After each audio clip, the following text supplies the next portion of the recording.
I intend to resign as party leader, as Prime Minister, after the party selects its next leader through a robust, nationwide, competitive process. You heard Canadian Prime Minister Justin Trudeau. He announced that he is going to resign both as the Prime Minister and the leader of the Liberal Party. This country deserves a real choice in the next election, and it has become clear to me that if I'm having to fight internal battles, I cannot be the best option in that election. This comes at a time when Canada is going to polls in the coming months.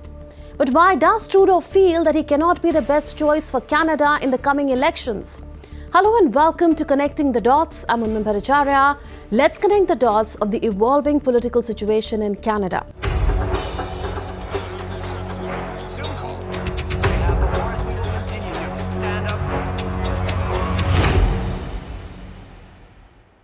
Trudeau took office in November 2015. He won re-election twice and became one of Canada's longest-serving prime ministers. But for the last few years, all was not well for him. There was growing public anger over high food prices and a housing shortage in the country. Unemployment has increased. No more corruption. It's time for some new, good, real people to put in office. Okay? We gave you 10 years. You let us down. Step down as Prime Minister and step down as Liberal leader. Thank you. It's better he resigned, and now they can get a leader in that maybe more people nationally will support him. Opinion polls show the Liberals will lose the elections badly to the opposition Conservatives. All eyes are now on Canada's Conservative Party leader, Pierre Poilievre. Poilievre is emerging as a popular choice in the opinion polls. Poilievre gained national attention in early 2022 when he supported truck drivers who protested COVID-19 vaccine mandates by occupying the centre of Ottawa. Justin Trudeau was under heavy pressure from inside his Liberal Party to quit. Though Trudeau announced to step down, he will stay on as the Prime Minister until the Liberal Party chooses a new leader. On Trudeau's request, Canada's Governor-General Mary Simon agreed to suspend the Parliament until the 24th of March. Otherwise, the Parliament was due to resume on the 27th of January. The opposition parties had vowed to bring down the government as soon as they could. But now, if the Parliament does not return until the 24th of March, the opposition in the earliest could present a non-confidence motion sometime in May. This means elections are unlikely to be held before May. And this will give the Liberal Party a breather to select a new leader. Now, Trudeau's resignation sets off a succession battle in the Liberal Party. In countries like India or Australia, legislators elect party leaders and even can remove them outright. But in Canada, they are chosen by special leadership conventions that can take months to organize. So who are in the race? Among the top contenders include former Finance Minister and Deputy Prime Minister Chrystia Freeland. Born to a Ukrainian mother in the western province of Alberta, the 56-year-old was a journalist before entering politics. Freeland, a longtime ally of Trudeau, abruptly resigned in December last year over disagreements with him about how to deal with the incoming Trump administration's threat to impose 25% tariffs on all Canadian goods and services.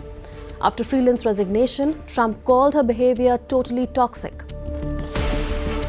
Former Governor of the Bank of Canada and Bank of England, Mark Carney, is being seen as another potential frontrunner. In September last year, he was named Special Economic Advisor to Trudeau. Transport Minister Anita Anand is another strong contender. Anita Anand, a lawyer and academic, entered politics in 2019. She was the first Hindu to become a cabinet minister in Canada.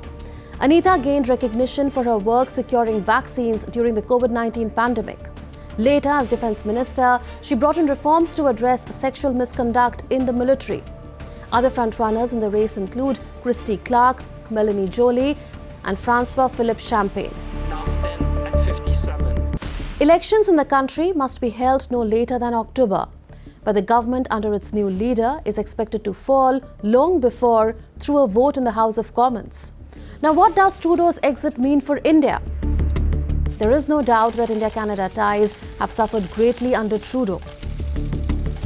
In September 2023, Trudeau accused that Indian government agents were involved in the killing of terrorist Hardeep Singh Nijjar. He never presented any evidence for his claims. New Delhi rejected Trudeau's allegations, calling them absurd and politically motivated. Dozens of diplomats have been expelled, including high commissioners. Extremism has been on the rise during Trudeau's rule. Remember the attack on Hindu Sabha temple in Canada's Brampton by extremists last year?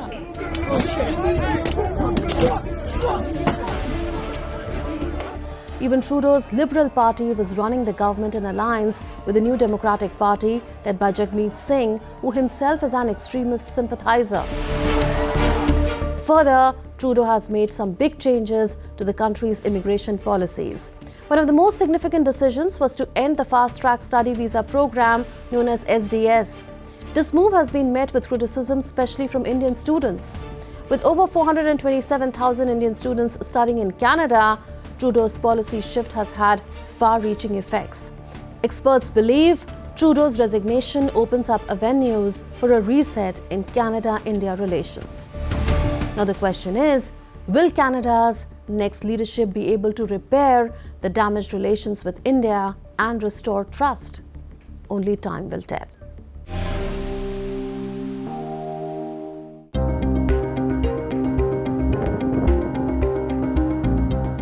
The plane you see on your screen is Trump Force One, Donald Trump's private plane. It landed in the Arctic island of Greenland in its capital, Nuuk. The man who disembarked from it was Donald Trump's eldest son, Donald Trump Jr. He claimed he was on a private visit to Greenland, yet he brought a political message for Greenlanders from his dad. I just want to say that it's a very special place. It needs security for itself, but it also needs security very much for the world. Donald Trump amplified the message at a news conference at his Mar-a-Lago estate in Florida. Well, we need Greenland for national security purposes. People really don't even know if Denmark has any legal right to it. But if they do, they should give it up because we need it for national security. That's for the free world. I'm talking about protecting the free world. You don't even need binoculars. You look outside, you have China ships all over the place. You have Russian ships all over the place. We're not letting that happen. We're not letting it happen. Greenland is not alone. Panama Canal and Canada are on his wish list too. To get Greenland and Panama Canal, he is not ruling out using military or economic force. No, I can't assure you on either of those two. But I can say this, we need them for economic security. The Panama Canal is vital to our country. It's being operated by China. China. And we gave the Panama Canal to Panama. We didn't give it to China. And they've abused it. For Canada, this is what Trump posted on his Truth Social handle. The map of the United States redrawn to absorb Canada. It was Canada and the United States. That would really be something. You get rid of that artificially drawn line, and you take a look at what that looks like. And it would also be much better for national security. Don't forget, we basically protect Canada. We don't need anything they have. We don't need their dairy products. We have more than they have. We don't need anything. So why are we losing $200 billion a year and more to protect Canada? But Canada, Denmark, whose semi-autonomous territory is Greenland, Greenland MPs and Panama are all saying no, they are not for sale. A day after announcing that he will step down, Justin Trudeau used social media to fire back. He wrote, "There isn't a snowball's chance in hell that Canada would become part of the United States." Canada's conservative leader, Pierre Poilievre's response to Trump was similar. Rebuffs from others too came in plenty.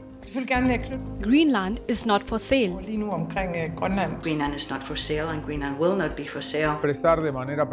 Every square meter of the Panama Canal and its adjacent areas belong to Panama and will continue to belong to Panama. Now let's see why Trump is interested in the US acquiring these territories. Let's begin with Greenland. Greenland is the world's largest island, home to more than 50,000 people. A former Danish colony, it has wide-ranging autonomy, but it remains part of the Kingdom of Denmark. Greenland's relations with Denmark have lately been strained by allegations of mistreatment of Greenlanders. The island's government, led by its Prime Minister, aims for eventual independence. The island wants to diversify its economy away from fishing.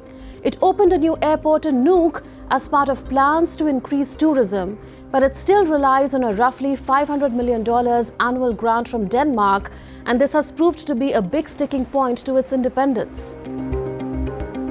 Trump's interest in Greenland is not new. It was evident in his first presidential term too. He had then reportedly considered trying to trade Greenland for Puerto Rico. By the way, Trump is not the first US president to float the idea of buying Greenland. In 1867, when President Andrew Johnson bought Alaska, he also considered purchasing Greenland. At the end of World War II, the Truman administration offered Denmark $100 million for the island. Neither offer came through. But under a 1951 defense treaty, the US got an air base, now called Pituffik Space Base, in northwest Greenland. Midway between Moscow and New York, it is the northernmost outpost of the US Armed Forces and is equipped with a missile warning system. The US wants to ensure that no hostile great power controls Greenland because it can get a foothold for attacking the US. Greenland has thus long been seen as key for US security. Greenland is strategically located. It offers a geopolitical advantage because of its unique geopolitical position sitting between the US and Europe. Its capital city Nuuk is closer to New York City than it is to Denmark's capital Copenhagen. But what could be even more appealing to Trump is Greenland's rich deposits of natural resources. Oil, natural gas and rare earth minerals are high in demand. Rare earth minerals are crucial in the manufacture of batteries, electric cars, wind turbines, and military equipment. Currently, China dominates global rare earth production, and it has already threatened to restrict the export of critical minerals and associated technologies. Trump and his advisors are said to be concerned about China's dominance over rare earth minerals, and so the US is interested in tapping into the available resources closer to home. More than the oil, gas and minerals, Greenland has a lot of ice. If that ice melts, it would reshape coastlines across the globe and can dramatically shift weather patterns. If all of its ice melts, the world's seas would rise by 24 feet, and so Greenland provides a front row seat to the global climate crisis. Melting of ice could also mean discovery of more rare earth materials. During the Cold War, the UK would often have 50 ships stationed in the area to look after the seas between Greenland and the UK, with Iceland in the middle. It's called the Greenland-Iceland-UK Gap. This route can be used by the Russian Northern Fleet to get into the Atlantic Ocean. Both the UK and Denmark have a shared security interest in this gap. As per UK's Arctic policy framework, it will continue to develop military capability in collaboration with Denmark to allow it to operate in the region and to safeguard UK's interests and those of its allies. But if Greenland is overtaken by the US, this collaboration could be affected. Denmark says Greenland's independence is possible, but joining the US is unlikely. But if Greenland becomes independent, it could choose to become associated with the US. One option could be to form a so-called free association pact with America, similar to the status of Pacific Island nations, such as Marshall Islands, Micronesia, and Palau. Coming to the Panama Canal now, it is a waterway that connects the Caribbean Sea with the Pacific Ocean. It acts as a shortcut route, saving time and costs for transporting goods. The US-built canal was opened in 1914 and was controlled by the US until a 1977 agreement provided for its eventual handover to Panama. Jimmy Carter was the US president then. The canal was jointly operated by both countries until the Panamanian government retained full control after 1999. The canal is now administered by the Panama Canal Authority, an autonomous government entity. A Hong Kong-based contractor operates 2 ports connected to it. Trump says the canal is vital for the US but is being operated by China.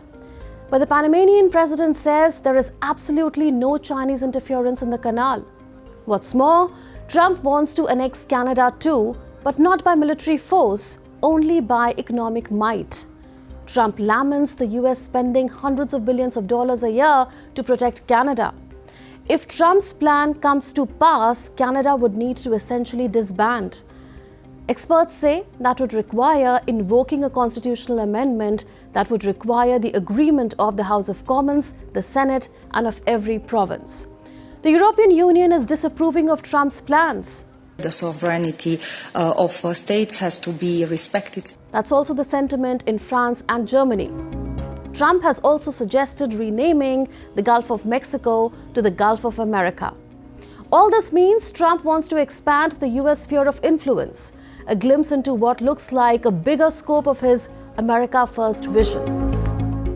Trump's desires are not outlandish because US and many other territories have bought and annexed foreign territories, although not in recent years.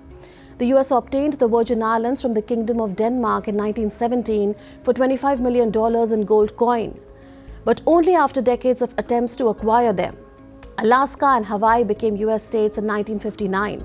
Under Trump, the US may be retreating from the world by avoiding new foreign entanglements, but is doubling down in its backyard. Now it remains to be seen if Trump is really serious about these territorial acquisitions, or if he will indeed follow through, or if this is just bravado or a bargaining chip to get something else. That's all in this edition of Connecting the Dots. We'll see you next week with more raging issues. Until then, it's a goodbye from all of us in the Delhi newsroom. This is Munmun Bhattacharya signing off. Take care and stay safe.